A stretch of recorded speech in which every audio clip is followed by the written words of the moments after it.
Vamos a empezar leyendo el texto de esta semana, que es Segunda de Reyes 17. Vamos a ir a Segunda de Reyes 17, va a aparecer en pantalla. Te pido que te pongas de pie en reverencia y en honor a la palabra. Vamos a ponernos de pie y vamos a leer Segunda de Reyes 17. Y vamos a leer desde el 6 hasta el 12, los que aparezcan ahí en pantallas. ¿Va? ¿Listos? Dice así la palabra del Señor: en el año 9 de Oseas, el rey de Asiria tomó Samaria y se llevó a Israel al destierro en Asiria y los puso en Alá y en Abor, río de Gozán, y en las ciudades de los medos. Esto sucedió porque los israelitas habían pecado contra el Señor su Dios, que los había sacado de la tierra de Egipto, debajo de la mano de Faraón, rey de Egipto, y habían reverenciado a otros dioses.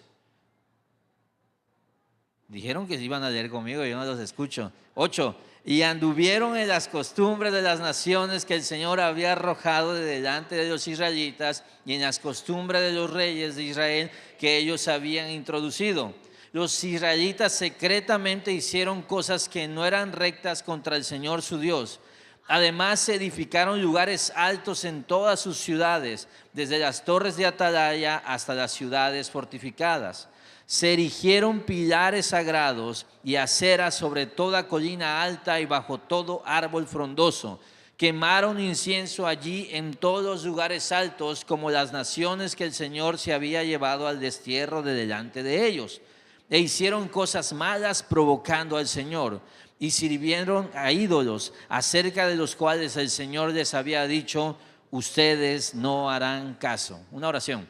Señor, te ruego, Padre, que me quites de en medio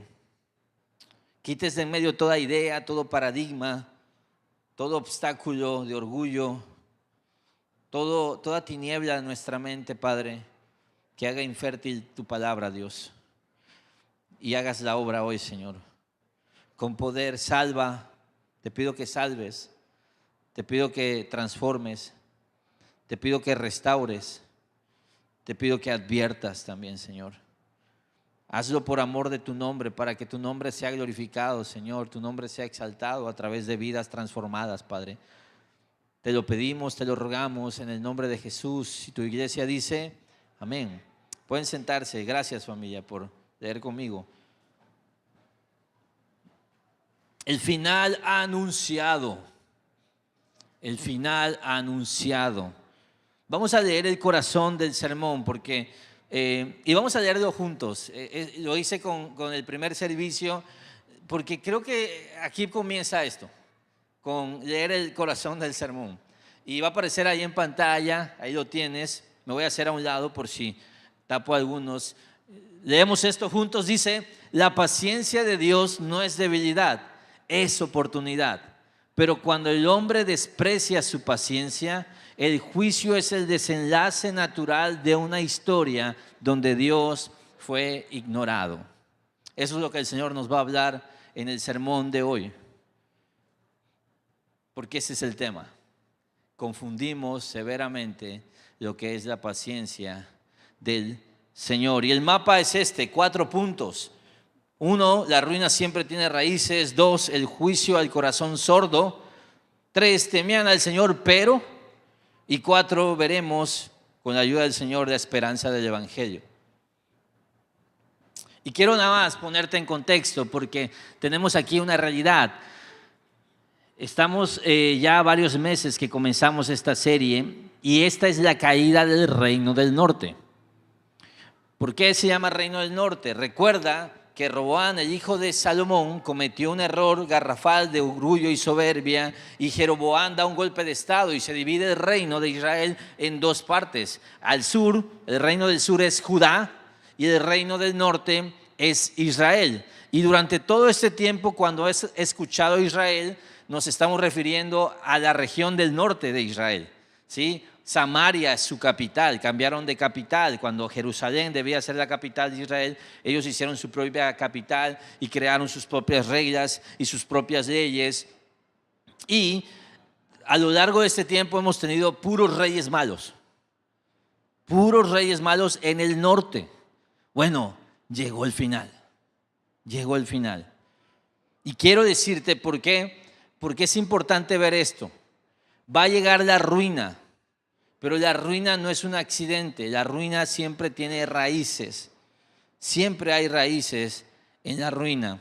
Y te voy a leer de nuevo y te pido que pongas atención, voy a leer de nuevo el texto que no leíste bien tú al inicio, el texto que leímos al inicio, porque de repente podemos comenzar y dices, ¿qué está pasando? Bueno, en el año 9 de Oseas, Oseas es el último rey del norte. En el año 9 de Oseas, el rey de Asiria tomó Samaria y se llevó a Israel al destierro en Asiria y los puso en Alá y en Abor, río de Gozán, y en las ciudades de los medos. Ya fueron exiliados, ya se los llevó. Contexto, habían pasado 3 años de sitio. Si tú has escuchado historia o has visto películas de cómo funcionaban las guerras, sitiar una ciudad o fortalezas era algo muy común. ¿Qué hacías? Tapabas los accesos, entradas y salidas. No había comercio, no podían ir a los ríos a buscar agua. Entonces era lo más terrible que podía ocurrir. Y lo que buscaba era la rendición de esa ciudadela, ¿sí? Normalmente eran cubiertas por murallas. Entonces, ¿de qué está hablando aquí? Que ya el año 9 de Oseas, pues ya, tomó Samaria, es decir, conquistó Samaria y se llevó a Israel al destierro, es decir, tomó posesión de ese lugar y se llevaron a todos los israelitas. Quiero decirte qué pasa aquí, desaparece el reino del norte. Estas 10 tribus desaparecen, son dispersas y son mezcladas con asirios. Y luego ocurre el 7. Esto sucedió, ¿por qué? Y nos empieza a describir. ¿Por qué sucedió esto? Porque los israelitas habían pecado contra el Señor su Dios, que los había sacado de la tierra de Egipto, debajo de la mano de Faraón, rey de Egipto, y habían reverenciado a otros dioses. Y anduvieron en las costumbres de las naciones que el Señor había arrojado de delante de los israelitas, y en las costumbres de los reyes de Israel que ellos habían introducido.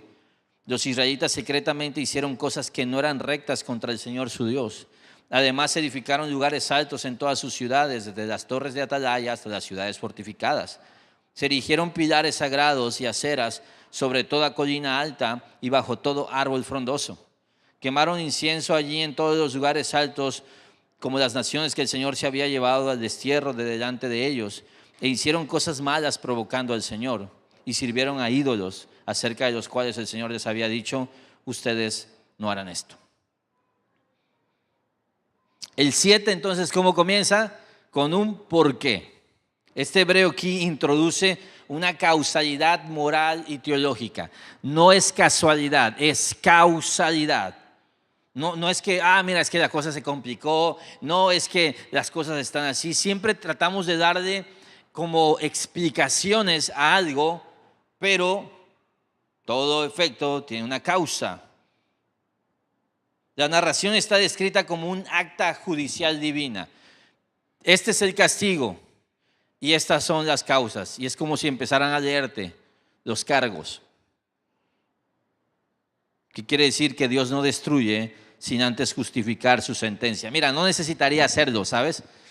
Él es soberano, pero Él normalmente hace esto. Te explica por qué vino el juicio.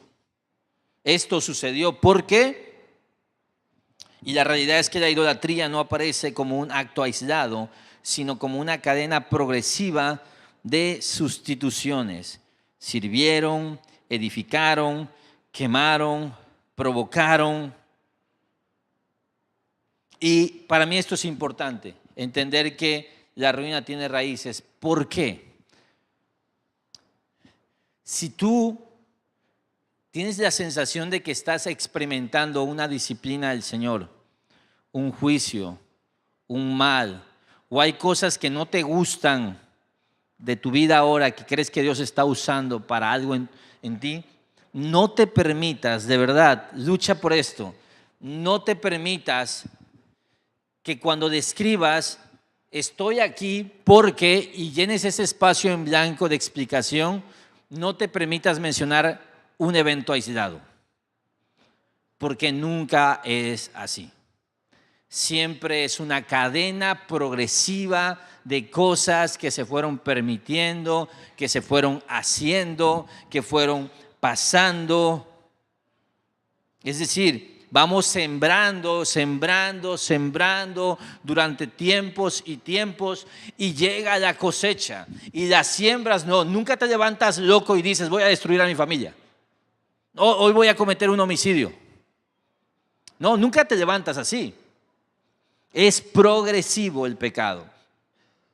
Recuérdate que siempre te hemos dicho que el pecado te va a llevar más lejos de lo que tú pretendías haber llegado. Y esta progresión expone el patrón del pecado. Lo que toleras termina siendo lo que adoras. Lo que comenzó como un pequeño sincretismo en los días de Jeroboam terminó con una identidad completamente pagana. Sabes, tengo el regalo de enseñar Antiguo Testamento académicamente y la cosa que más disfruto de enseñar Antiguo Testamento es esa emoción, y a lo mejor es morboso, pero es ese saber lo que ocurre después, porque eso es lo padre de la historia, que tú puedes leer algo hoy y decir, y ves que los alumnos lo leen y dicen, mira qué interesante, y se lo pasan, pero yo sé, y no porque sea chido, sino porque he estado ahí mucho tiempo repitiéndolo y alguna vez se me han quedado algunas cosas. Yo sé que esto va a tener una consecuencia destructiva 100, 200, 300 años después. Por ejemplo, lees el libro de Josué y Dios le dice, mira, van a conquistar este territorio, pero tienen una regla, tienen que expulsar a esas naciones y no tiene que quedar nadie ahí. Y ellos dicen, oye, está muy duro. No, ¿cómo? Eso es una chocantería. Eso es ser grosero con esa gente. Y empiezan a hacer concesiones y dicen, ¿por qué no mejor le damos chamba? Ellos trabajan para nosotros, nos dan tributos, todos felices. Y luego eso, se permiten convivir con esto. Y mira dónde estamos parados hoy. El golpe no llega así. Mira, nadie cae de golpe. Primero se negocian los límites. Luego se normaliza lo que antes escandalizaba. En la referencia que tenemos de los reyes, acuérdate es esto, solo que no quitó los becerros. Pero se negocian los límites. Antes habían cosas que escandalizaban. Ahora en honor a la libertad y a la gracia y a que Cristo murió por nuestros pecados, empezamos a juguetear con cosas. ¿Te acuerdas antes que habían horarios? La gente entendía perfectamente que habían cosas que correspondían a ciertas horas y conforme avanzaba el día y llegaba la oscuridad del día, por ejemplo en las novelas. Como todo niño mexicano, yo crecí en un hogar donde, o en un mundo donde habían novelas. Y a las 4 de la tarde eran las novelas de los niños. Amigos por siempre, El diario de Daniela, Cómplices al rescate. Avanzaba el día, a las 7 era la de los jóvenes, la de los chavos, dirían. Si tú dices chavos es porque eres de esa generación, ¿sí? Los chavos no dicen chavos, para que entiendas. Los chavos a las 7 de la noche, juveniles, rebelde, soñadoras, mira, yo soy más atrás. Primer amor a 1000 por hora. ya se ponían las de las 9 de la noche. No, esas nada más los papás las pueden ver. Ya habían escenas subidas de tono, los niños ya están dormidos. Y todos entendíamos perfectamente que hay cosas que no eran normales. Antes nos escandalizaban, ahora no las permitimos. Y parece algo que tanto es tantito, ¿no? Solo que no quitó los becerros, es la biografía espiritual de muchos creyentes. Alto potencial, no, mira, hace su devocional, busca al Señor por las mañanas. Es buenísimo en esto, no falla los domingos, es un buen siervo del Señor, solo que, acuérdate, lo vimos la semana pasada, solo que Toda ruina personal, familiar o espiritual comienza con pequeñas desviaciones toleradas. Es el tipo de frase que justifica nuestra mediocridad. Negociamos los límites, pero el pecado no se gestiona, se destruye. Si no lo matas, terminará moldeando tu vida y tu teología. Gestionamos, decimos, mira, tampoco, no me voy a permitir esto porque soy cristiano, tengo temor del Señor, pero tampoco soy legalista. Y le llamamos legalismo a todo aquel paso de santidad que deberíamos estar tomando, pero pues no queremos tomar. No, es que eso es legalismo. Claro, lo que nos conviene, ¿no? Lo que nos conviene. Somos legalistas, como buen fariseo, somos legalistas con las cosas que nos convienen. Hay otras cosas que nos permitimos. Pero si no matamos al pecado, terminará moldeando nuestra vida y nuestra teología. Ahora, te quiero presentar a Oseas. ¿Te acuerdas que le poníamos el nombre de uno de estos y decíamos el rey y el nombre? La semana pasada vimos 11 reyes en un solo sermón, sus vidas, porque hay un patrón que se repite. Oseas es uno más. Te voy a decir algo, empieza del 17 y de hecho dice de Oseas, y como siempre te recomiendo estudiar este texto, dice que Oseas ni siquiera fue el peor de todos. Dice, fue malo, pero bueno, hubieron otros peores. ¿Qué más da? El juicio tenía que llegar. ¿Por qué? Porque esta gente gestionó el pecado, convivió con el pecado. Y la Biblia es clarísima. No hay forma de justificar esto. Ahora, Deuteronomio 28 es un texto muy importante para la nación de Israel, porque en este texto se explicaban bendiciones por guardar el pacto o ser obediente al pacto mosaico y maldiciones por transgredir el pacto mosaico. Y era muy claro.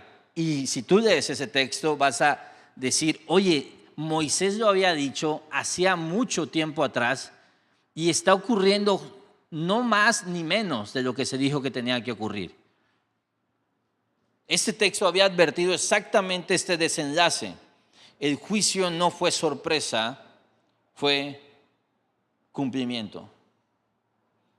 Fue cumplimiento. ¿Cuál es nuestro tema? Nosotros gestionamos el pecado, nosotros le ponemos nombres al pecado, jugamos con la idea de qué es pecado, qué es pecaminoso, esto sí, esto no. Y es gravísimo, ¿sabes? Es grave porque solemos crear nuestras propias definiciones de lo que representa el pecado. Y muchas veces decimos que ya no estamos en pecados por esto. Algunos se acuerdan, y a ver, alza tu mano si sabes, si cuando te digo de un jugador que le apodaban la momia, ¿sabes quién es? La momia Gómez. 3 quizás aquí. En el primero eran como 3. Puro old school, conocedor, pura sangre, futbolero. Mundial Sub-17. México-Alemania. Estamos perdiendo. Tiro de esquina. Viene un chavito, Julio Gómez se llama, y le pega con la cabeza, pero pelea el tiro así heroicamente y se raja la cabeza y hace gol. Empata. Y entonces lo sacan así como lo que sueña todo chavito, ¿no? Así heroico. Y sale así y lo sacan todo sangrado. Y dicen algo, oye, ¿tienes que salir? No, dice, yo quiero seguir jugando por mi país, dice este chavito, ¿no? Cuentan las historias. Y lo vendan, literal como una momia, y lo ponen así un montón y todo así improvisado. Y él quiere seguir jugando. Y entra al final, todo así con la venda, ya sabes, malherido, yo estoy dramatizándolo, pero es así, y hace un gol de chilena y gana México. México fue campeón de ese mundial. Nadie se acuerda de Julio Gómez. ¿Por qué te digo esto? Porque hay cristianos que su historia es que hace 20 años, no, es que tú no sabes cómo yo era borracho. Son la reencarnación de Lucifer hoy. Pero cuando te dicen, oye, tú estás en Cristo, sí, no, es que no sabes cómo yo era. Uf, eras peor. Si eres terrible, era peor. Y te cuentan viejas historias, viejas glorias. Y entonces nuestro estándar de santidad es esto. O sea, eres un chismoso, eres un mujeriego, eres un mentiroso, eres esto. Pero ¿sabes qué? No, pero es que yo jugaba fútbol y yo era maleante. ¿Y qué? O sea, ¿y nada más ahí te quedaste?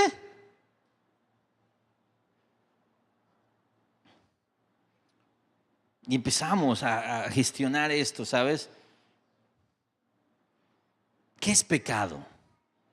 Hay una frase clásica del pastor John Piper que me encanta y te la voy a leer. ¿Qué es pecado? Es la gloria de Dios no honrada, la santidad de Dios no reverenciada, la grandeza de Dios no admirada, el poder de Dios no alabado, la verdad de Dios no buscada, la sabiduría de Dios no estimada, la belleza de Dios no atesorada, la verdad de Dios no saboreada, la fidelidad de Dios no confiada, los mandatos de Dios no obedecidos, la justicia de Dios no respetada, la ira de Dios no temida, la gracia de Dios no apreciada, la presencia de Dios no valorada, la persona de Dios no amada. Eso es pecado. Israel falló en todo eso. Escucha esto. Tú no defines lo que es pecado o no. Dios lo hace. Tú solo determinas si vas a vivir en él o no. Pero la ruina tenía raíces. Tú puedes decir, porque a veces decimos, oye, qué severo es Dios. Si vemos solo una foto, la foto del momento de la ira, la foto de la tragedia, la foto de la crisis, podemos decir, oye, qué fuerte situación. Oye, qué gacho esto que está pasando. ¿Sabes? La caída fue 722 antes de Cristo aproximadamente. La monarquía empezó en el 1051. ¿Cuánto tiempo pasó? El Señor es lento para la ira, grande en misericordia. Vemos y decimos, uy, qué feo esto que está pasando. Sí, pero hay una historia de gracia, de bondad y misericordia.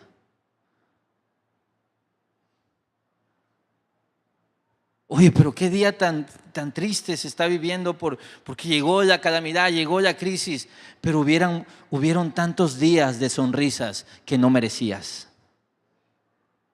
Tantas veces que comiste y disfrutaste que no debías haber disfrutado. Tantas noches que descansaste que no deberías haber sentido paz, tanto como para dormirte. La misericordia de Dios se extendió por mucho tiempo con Israel. Estamos hablando de rey tras rey tras rey, de temporada tras temporada. Dios nunca aplica un juicio de la noche a la mañana. Dios es tan pero tan misericordioso que confundimos su paciencia con debilidad. Como leíamos en el corazón, cuando su paciencia es oportunidad. Por eso quiero mencionarte del juicio al corazón sordo que te decía que es el punto 2 de nuestro sermón. Mira lo que pasa. El juicio al corazón sordo. Dice el 13, el Señor amonestaba a Israel y a Judá por medio de todos sus profetas y de todo vidente diciendo, vuélvanse de sus malos caminos y guarden mis mandamientos, mis estatutos conforme a toda la ley que ordené a sus padres y que les envié por medio de mis siervos los profetas. Este era el mensaje que Dios les estuvo diciendo. Muchas veces. ¿Por medio de un profeta? No. Por medio de todos sus profetas y de todo vidente. Una y otra vez. Año tras año. Oye, agarra la onda. Si no, te vas a romper la boca. Sin embargo, ellos no escucharon, sino que fueron tercos como sus padres, que no creyeron en el Señor su Dios. Desecharon sus estatutos y el pacto que él había hecho con sus padres y sus advertencias con las cuales los había amonestado. Siguieron la vanidad y se hicieron vanos y fueron en pos de las naciones que los rodeaban, respecto de las cuales el Señor les había ordenado que no hicieran como ellas. Y abandonaron todos los mandamientos del Señor su Dios y se hicieron imágenes fundidas de 2 becerros, hicieron una acera, adoraron a todo el ejército de los cielos y sirvieron a Baal. Hicieron pasar por el fuego a sus hijos y a sus hijas, practicaron la adivinación y los encantamientos y se entregaron a hacer lo malo ante los ojos del Señor, provocándolo. Mira, si tú quieres hacerla de abogado del diablo, nos encanta ser abogados del diablo, este juicio está determinado. Ya nos dio toda una lista. Luego hace una pausa. Mira, el Señor, ahora, esa lista no fue determinante. El Señor todavía les habló, los amonestó. ¿Qué hicieron? Y se pone peor la cosa. El verbo amonestar es intensivo, es gerundio, es repetición, implica repetición, insistencia y persistencia. Dios habló una y otra vez. No hablaba con juicio, hablaba con paciencia y amor. Esto no es reprensión, sino gracia prolongada en forma de advertencia. ¿Sabes? Muchas veces cuando escuchamos este tipo de sermones, sentimos puedes sentir que a lo mejor se te está juzgando. No, hijo, eso no es un juicio, es una advertencia. ¿Se siente feíto? Pues claro. Pero es gracia prolongada. Te vas a romper la boca. Y ahí vas. Te vas a romper la boca. ¿Sabes? Yo tengo un tema. Y es que casi siempre ando con las agujetas desamarradas. Y quiero decirte algo, iglesia, y es un servicio por amor a ti. Yo lo sé. ¿Sí? Te digo porque normalmente tú amorosamente vas a decir, pastor, tiene las agujetas desamarradas. Sí, ya lo sé, solo que no tengo planeado amarrármelo, sí. Se puede caer, pastor. Nunca me he caído. Si un día me caigo y me rompo la boca, no me levanten. Es más, ríanse de mí. Mi esposa, dímelo, mi amor, te lo dije, Adrián. Te lo estuve diciendo, porque arrogantemente yo puedo decir, nunca me he caído, hasta que me vaya a caer. Una y otra vez te vas a caer, te vas a caer, te vas a lastimar. Oye, te vas a caer, te vas a caer. Oye, no te metas conmigo, yo sé lo que hago, yo tengo control de esto. Te vas a romper la boca. El texto resalta al medio, por medio de todos sus profetas y de todo vidente. Es la plenitud de la revelación antes del silencio. La voz de Dios se multiplicó antes de la caída, como la de un padre que repite una instrucción una y otra vez. Y te voy a decir por qué es esto. Algunos tienen ahí la línea que les regalamos, la línea del tiempo. Los profetas mayores y menores de la Biblia, no vas a ver uno de estos que haya profetizado en los tiempos de David, ni en los tiempos de Saúl, ni en los tiempos de Salomón, ni en los tiempos de Roboam, ni en los tiempos de Jeroboam. No. El más temprano de los profetas está como en el 800. Para que entiendas, en el 931 se divide el reino. Como hasta 100 años después, Dios empieza a advertir. Va a venir destrucción. No quiere decir que no hubiera profetas. Estoy hablando de los que están en la Biblia, ¿sí? De los libros proféticos. Oseas, tenemos por ahí que no es el mismo Oseas rey, ese Oseas otro, el profeta. Y conforme vas avanzando, te vas a dar cuenta que casi todos están juntos en este pedacito antes del juicio. Es Dios diciendo, basta, basta. Oye, por favor, reacciona. Está a la vuelta de la esquina.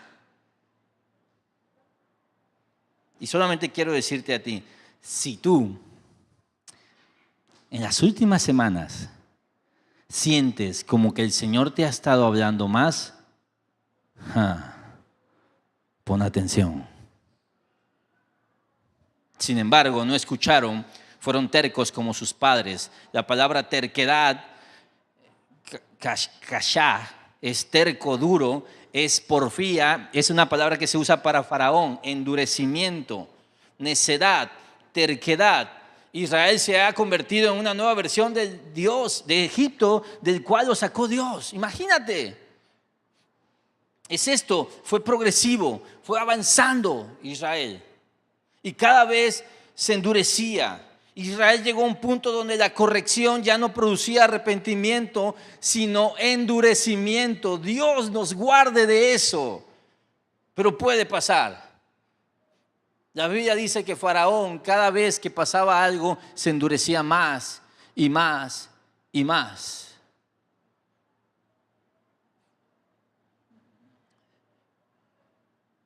Ya cité a John Piper y es que estaba leyendo algo de él, de predicación, y dije, wow, esta frase, él lo dice mejor, mucho mejor de lo que yo lo podría decir jamás. Y escucha, porque esto es una verdad que probablemente no hayas escuchado antes. Pero mira, aun cuando la predicación de la palabra de Dios no ablanda, no salva y no sana, no por eso deja de ser efectiva. Esta predicación puede estar realizando la terrible obra de juicio de Dios. Puede estar endureciendo a las personas y volviendo sus oídos tan insensibles que nunca más querrán oír. Dice él, presta atención a cómo escuchas. ¿De qué está hablando? Precisamente conforme empiezas a normalizar la voz de Dios, sus mandamientos, te puedes volver un gran hacedor, un gran escuchador de la palabra, pero un pésimo hacedor.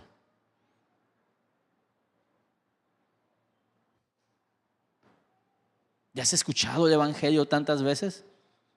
¿Has escuchado del juicio de Dios? ¿Has escuchado de disciplinas espirituales? Ya ni te mueve el tapete, ¿sabes? Eres un experto teórico en todas estas cosas. Lo dominas a la perfección. Podrías enseñarlo incluso. De tantas veces que has escuchado una y otra vez estas mismas cosas, pero ya no te hace nada. Parece que el efecto se perdió. ¡Wow! ¿Cómo me habló Dios esto? Si tuvieras ahí alguien que se atreviera a decir las verdades, dirías, compa, me lo dijiste la semana pasada y me lo dijiste el mes pasado y es la historia de cada mes y de cada domingo contigo. Y sigues en el mismo estado una y otra vez y ten cuidado, Ten cuidado de endurecerte, de perder el asombro, de ver la Biblia con frialdad, de empezar a manejar argumentos, de administrar conceptos teológicos. La paciencia de Dios no es permiso, es oportunidad. El Señor es buenísimo, es lo máximo, es tan misericordioso, tan lleno de gracia. Te espera durante años y durante años. Pero ten cuidado con confundir eso con permiso. El Señor no se tarda en cumplir su promesa de regreso, dice. Según algunos entienden la tardanza, sino que es paciente para con ustedes, no queriendo que nadie perezca, sino que todos vengan al arrepentimiento. Dios sigue hablando hoy. Lo hace por su palabra, por su espíritu, por predicadores fieles y por circunstancias que nos llaman a volver a Él. Pero aún le estás escuchando y de verdad, escuchando bien. Todos aquí escuchan. en el sentido técnico de que tienen oídos y entienden mis palabras. Pregúntate esto: ¿cuándo fue la última vez que algo cambió radicalmente en tu vida por algo que te dijo Dios en su palabra? No cuándo fue la última vez que escuchaste algo genial y entendiste que debías hacer algo. ¿Cuándo fue la última vez que algo cambió radicalmente en tu vida por algo que te dijo Dios en su palabra?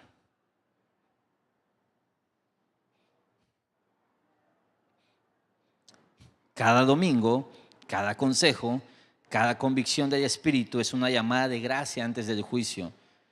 Y el peligro no es dejar de oír, sino acostumbrarte a oír sin obedecer. Yo ya tengo miedo de venir acá y repetir cosas que el Señor nos ha estado hablando cada domingo, ¿sabes?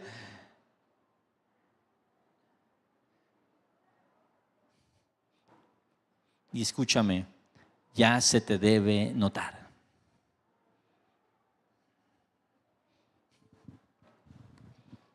Porque si no te vas a volver en la nada. Y de verdad, perdóname, estoy leyendo el texto. Y estoy leyendo el texto de alguien que está al final. A lo mejor tú no estás ahí, pero escucha.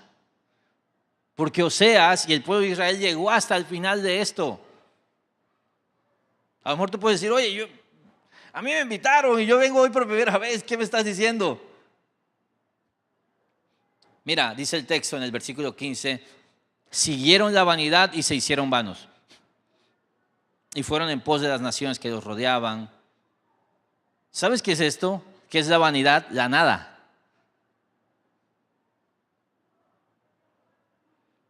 Un corazón sordo se vuelve la nada. Pero mira lo que dice después. Y abandonaron todos los mandamientos del Señor su Dios y se hicieron imágenes fundidas de 2 becerros. Hicieron una cera, adoraron a todo el ejército de los cielos y sirvieron a Baal. Hicieron pasar por el fuego a sus hijos y a sus hijas. Practicaron la adivinación y los encantamientos y se entregaron a hacer lo malo ante los ojos del Señor, provocándolo. Y el Señor se enojó en gran manera contra Israel y los quitó de su presencia. Solo quedó la tribu de Judá. Mira lo que dice el 17.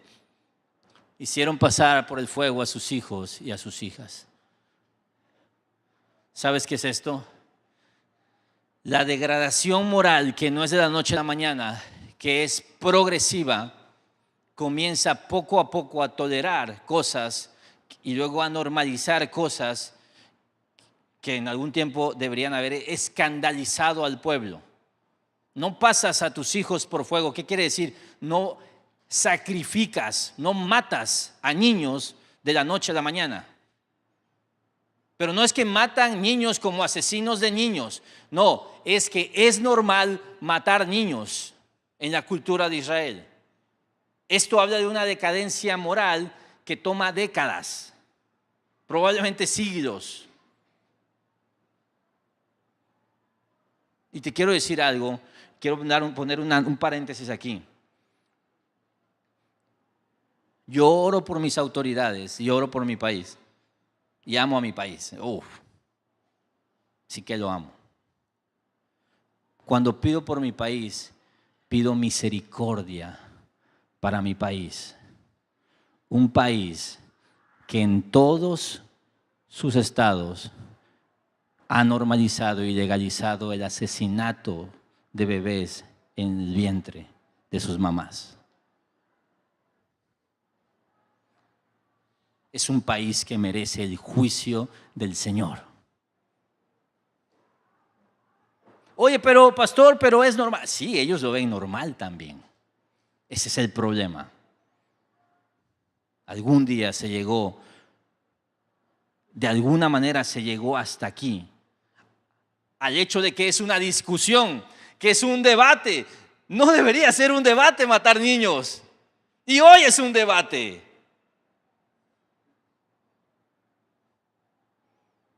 El progreso tan doloroso y evidente. Mira, terminan sacrificando a pequeños, eran bebés, eran niños más grandecillos, eran pequeños, eran infantes. ¿Sabes qué hacían? Vivos. Prendían fuego y los quemaban vivos. Y los niños gritaban, y ¿sabes qué hacían? Tocaban música y gritaban, esas cosas gritaban para ahogar el llanto y el grito de dolor de los niños.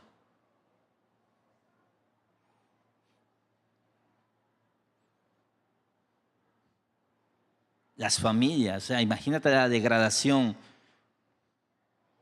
del tejido social que se vivió. Pero mira, nos conozco y puedes decir, sí, el aborto es terrible, pastor. Pero escucha esto, y va a aparecer ahí en pantalla.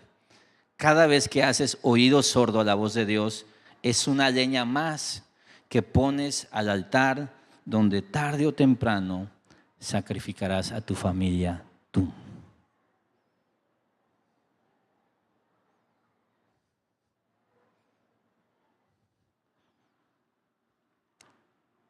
Comienzas scrolleando y permitiéndote, porque dices, o sea, es que si sigo páginas de fútbol, pues tarde o temprano van a poner mujeres ahí semidesnudas. Ni modo que no me entere de las noticias de fútbol, es parte de, está bien, o sea, es tu celular, compa.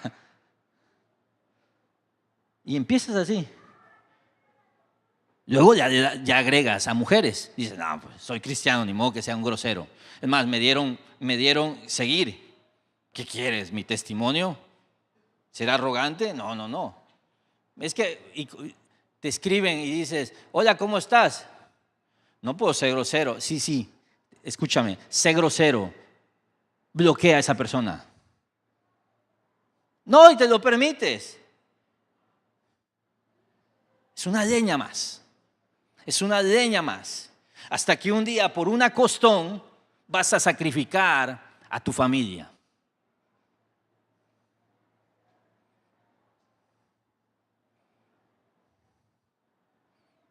No, nunca lo haría, pastor. Es de leña por leña. ¿Estás dispuesto a dejar de pasar tiempo con tus hijos? ¿Estás dispuesto a renunciar a cosas que son importantes en tu casa? Haces oído sordo a la voz de Dios. No sabes que eso va a repercutir luego en tu vida familiar. Tu pecado siempre alcanza a tu familia. Es así. Todos los que han estado ahí pueden ser testimonio y decirte, es cierto. Es cierto. Alcanza a todos en la casa. Ahora, temían al Señor, pero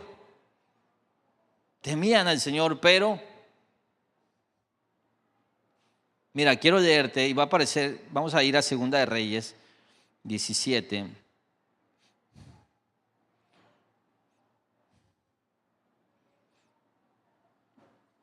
Y te voy a leer, porque luego de ahí en adelante, traemos hasta el 18, se nos dice más o menos cómo fue la conquista, fue terrible, ¿sí?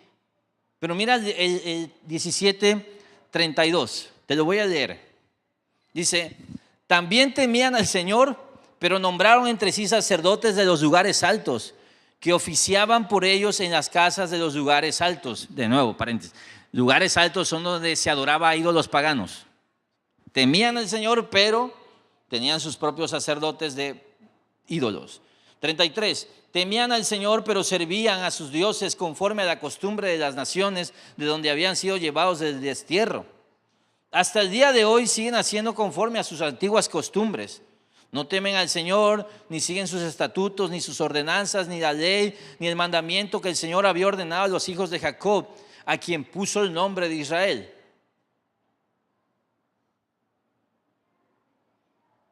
Y luego sigue hablando de esto y sigue recordando lo que el Señor había hablado. Y quiero que pongas, porfa, el 40. Mira lo que dice el 40, ya casi al final del capítulo. Pero no escucharon, sino que hicieron conforme a su antigua costumbre. Y aunque estas naciones temían al Señor, también servían a sus ídolos. Y de la misma manera que hicieron sus padres, así hacen hasta hoy sus hijos y sus nietos. Volvemos a las notas Te quiero mostrar esta estructura literaria que es cíclica. Se describe un temor, pero se repite una y otra vez. Temían al Señor, pero... Y termina diciendo esto que es doloroso. Así hicieron sus hijos y los hijos de sus hijos hasta hoy, dice. ¿Sabes qué es hasta hoy? Esto se está escribiendo 100 años después aproximadamente. El que lo está escribiendo dice hasta hoy, es así. Y nos muestra esto. La religiosidad superficial se hereda con más facilidad que la fe genuina. Esto es sencillo, mira, si tú quieres tener un día de naranjas, vas a sembrar y va a pasar un tiempo para poder cosechar naranjas. Pero hierba mala, pero mal monte, de volada crece. Rompe el piso. Y mira, esta es la imagen del sincretismo moral. Esta gente que se permitió combinar cosas. O cristianismo cultural. Cristianismo dominguero, pues. Israel quiere adorar a Dios sin renunciar a Baal. Quieren el consuelo del pacto sin el costo de la obediencia. Quieren llamarse pueblo, pero seguir viviendo como nación pagana. El peligro más grande de la iglesia no es el ateísmo, sino la tibieza, ¿sabes? La tibieza. La frase los quitó de delante de su presencia no significa solo exilio geográfico, sino abandono de la relación del pacto. ¿Cómo llegaron hasta ahí? Puedes ver tu vida. Y tu vida está llena de historias. Y hay un distintivo en tu vida, yo sé. Es la gracia del Señor para contigo. Su paciencia, su misericordia, su bondad, sus oportunidades. Y todos estamos ahí, ¿eh? Todos somos una historia de oportunidades, de gracia. Yo soy eso, ¿sabes? O sea, ¿tú crees que por ser hijo de pastor yo era buena gente? No. Te he contado algunas de mis... ¿Está Abel por aquí? Abel, ahí está Abel. Abel es uno de mis amigos, yo creo que de mis únicos amigos de la infancia, ¿sí? Perdón Abel por quemarte, pero con él tuve mi primera disciplina de iglesia, cuando nos robamos los instrumentos de la iglesia de mi papá. Tendríamos 16 años. Era el hijo del pastor. Y eso es una travesura.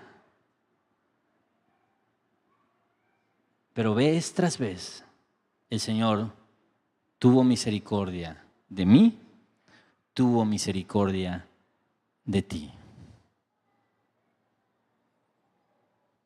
¿Cómo llega el Señor a decir, ya estuvo?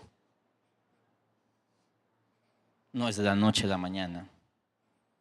Y muchos de ustedes quizá hoy están ahí. O quizás siguen disfrutando de la paciencia del Señor. Porque es súper paciente. Y eso puede tomar, puede tardar, puede ser.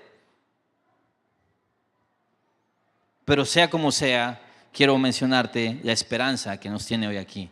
La esperanza del Evangelio. Y esta esperanza puede ser un regalo para aquel que quizá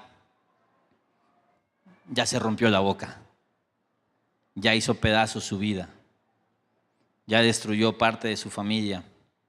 Ya arruinó cosas. Ya está enredado en cosas que no debería estar.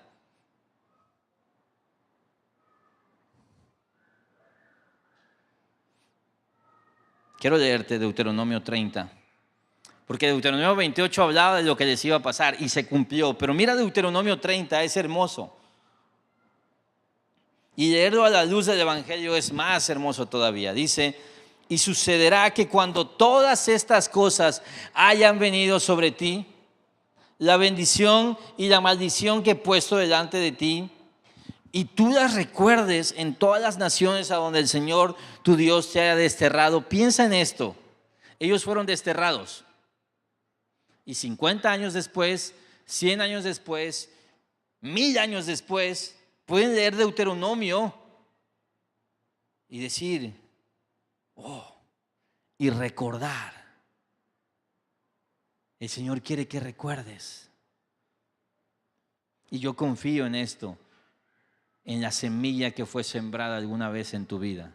Puede ser que está siendo sembrada hoy o que fue sembrada hace años. Y vuelvas al Señor tu Dios, tú y tus hijos, y le obedezcas con todo tu corazón y con toda tu alma, conforme a todo lo que yo te ordeno hoy.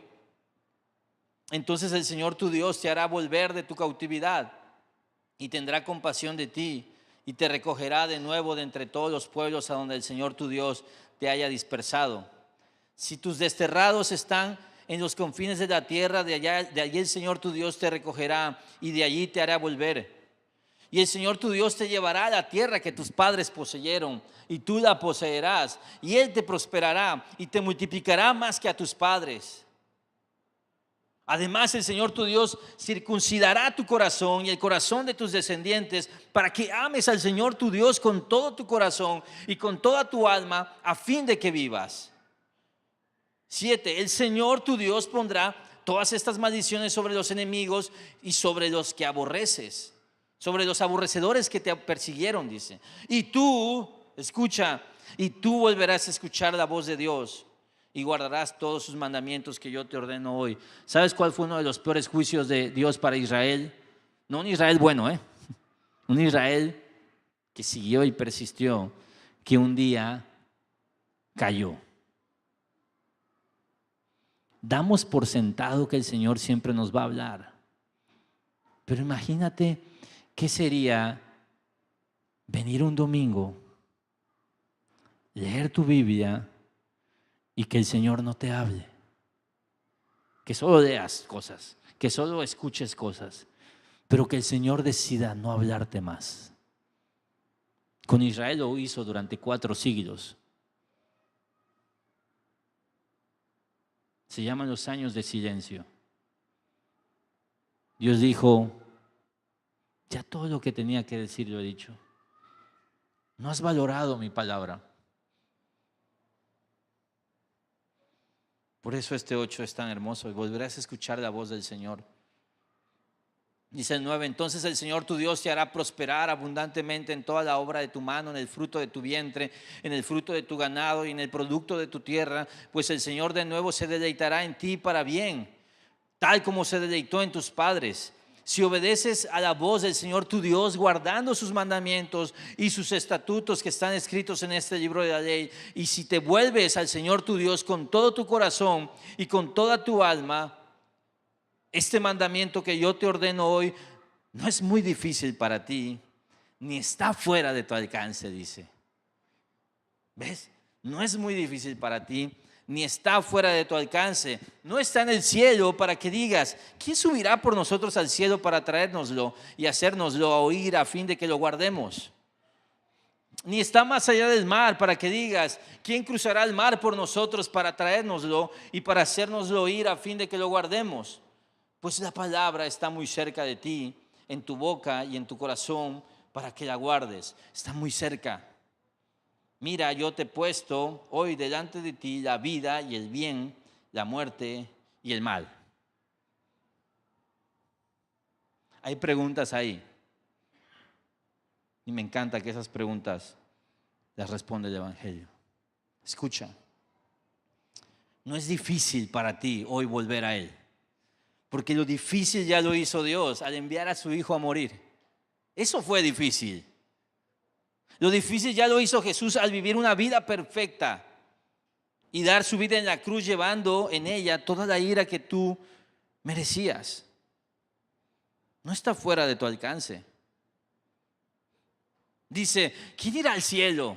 ¿Quién cruzará los mares? Sabemos quién lo hizo. No necesitas ir al cielo, el cielo bajó a la tierra. Jesús acercó el cielo a tu vida y cruzó los mares por ti. La palabra dice, la palabra está cerca. Claro, el verbo se hizo carne. Jesús vino al mundo. Dios durante toda la historia quería tener una relación con su creación, con el hombre. Y habló y dio leyes y el pueblo falló. Y quiso estar ahí, quiso estar cerca. Y su anhelo de estar en tu vida y de acercarse a ti fue tan grande que bajó a la tierra. Emmanuel, Dios con nosotros. Porque hay algo evidente en todos estos reyes y en todo este pueblo y en tu vida y en la mía. Nosotros nunca vamos a poder vivir la vida que debemos de vivir como para que merezcamos cosas buenas, como para que merezcamos vida eterna. No. Lo difícil lo hizo Jesús. El Evangelio hace posible lo que Israel nunca logró. ¿Sabes que ese texto que leímos era una esperanza para un pueblo que estaba bajo una ley mosaica, donde ellos tenían que hacer cosas buenas para que les pasaran cosas buenas? Todas esas cosas las hizo Jesús por nosotros. Las vivió por nosotros.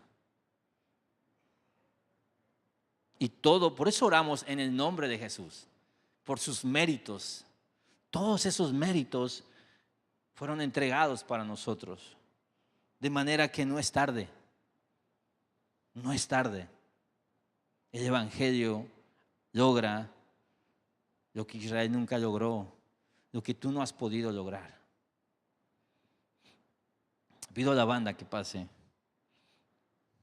Pero antes de terminar quiero esto. Creo que el Señor te ha hablado. Es evidente que nos ha hablado a todos.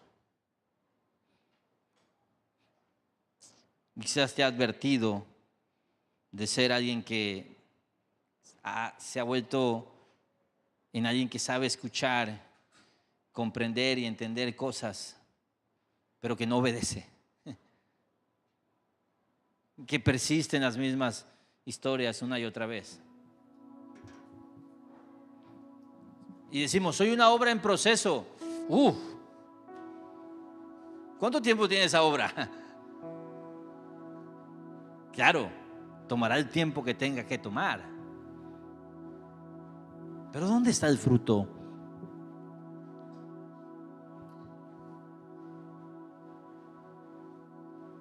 No hay nada como rendirnos y decir, aquí estoy, Dios. O sea, evidentemente he fracasado en el intento de vivir la vida que debería vivir. El Evangelio es la esperanza para tu vida. Pero escucha esto. Hebreos 3. Tengan cuidado, hermanos. Y te lo digo con todo mi amor, iglesia. Yo estoy ahí contigo. El Señor me habló esto a mí primero que a ti. Te amo profundamente y tengo miedo de que hoy sea ese día, pero que mañana ya no haya oportunidad para ti. Ojalá que sí, 1, 2, 20, los años que tenga que tomar. El Señor tuvo mucha paciencia conmigo y ha tenido mucha paciencia, y mi anhelo es que siga teniendo paciencia contigo, de verdad. Pero escucha esto. Tengan cuidado, hermanos, no sea que en alguno de ustedes haya un corazón malo de incredulidad para apartarse del Dios vivo. Antes, exhórtense los unos a los otros cada día, mientras todavía se dice hoy. No sea que alguno de ustedes sea endurecido por el engaño del pecado. No se va a notar, escúchame. El engaño de pecado y el endurecimiento no se nota. Lucimos iguales, normales. Salimos de aquí animados. Salimos de aquí con cierto temor del Señor. Pero progresivamente seguimos en ese estancamiento espiritual que no mejora. Si estás estancado, pregúntate cuánto tiempo más ese estancamiento va a ser una temporada.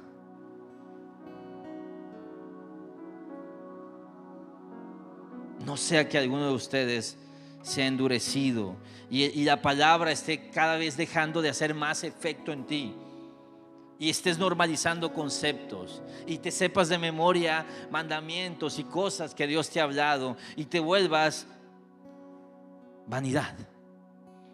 Porque somos hechos partícipes de Cristo si es que retenemos firme hasta el fin el principio de nuestra seguridad. Y escucha el 15. Por lo cual se dice: si ustedes oyen hoy su voz, no endurezcan sus corazones como en la provocación. ¿Sabes cuál es la provocación? La provocación de Israel. Fueron múltiples provocaciones. Si tú estás escuchando hoy a Dios, ¿cómo sabes esto? Algo te incomoda. Algo sientes que es para ti. Algo sientes que el Señor te está alertando, alarmando, que te está pidiendo. Algunos de ustedes no han nacido de nuevo. ¿Cómo lo pueden saber? Con los evidentes frutos de una vida que demuestra que no temes al Señor. Si estás escuchando hoy a Dios hablándote, presentándose a ti como tu esperanza de salvación por tus pecados, no endurezcas tu corazón. Escucha, atiende. Si tú eres un buen cristiano, pero que se permite ciertas cosas y se las ha seguido permitiendo a pesar de que te ha estado hablando el Señor, no endurezcas tu corazón. Atiende la voz del Señor. Y si tú ya estás en la ruina, en el piso, el Señor te ama y te trajo hoy aquí para que escucharas que Cristo es tu esperanza. Escucha hoy eso. Así que voy a hacer algo. 2 minutos, cada quien incline su rostro y hable lo que tenga que hablar con el Señor personalmente.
Señor, derrama tu gracia hoy sobre tu gente aquí, Señor. Si tú has hablado hoy es porque hoy todavía estás extendiendo gracia y misericordia. Derrama tu amor, tu compasión, tu bondad, esa paciente bondad, esa paciente voz que busca persuadirnos una y otra vez. Haz tu obra, Padre, con poder. Restaura a aquel que está roto y que ha roto cosas, Señor. Restáuralo. Trae esperanza. Advierte y alerta a aquel que quizá no sabe o no entiende todavía el peligro con el que está lidiando, Señor, al seguirse permitiendo cosas que tú evidentemente ya has estado hablando durante mucho tiempo y muchas veces. Extiende gracia, pero da convicción, Padre, de arrepentimiento y de obediencia. Haz tu obra, Padre, haz lo que solo tú sabes hacer y que ningún hombre puede crear, ni provocar, ni manipular, Señor. Lo que solo tú y tu poder pueden hacer en las vidas. Haz lo tuyo, Señor, por amor de tu nombre. Para tu gloria hazlo, Padre. Te lo pedimos, Señor. Te lo pedimos y creemos que podemos obtenerlo y que puedes contestarnos y que puedes escucharnos y que puedes hacerlo. Y lo pedimos por Jesús, por sus méritos, por su obra, por lo que Él logró y por lo que Él compró para nosotros. En su nombre oramos. Amén. Amén. Vamos a cantar, iglesia, para cerrar este domingo.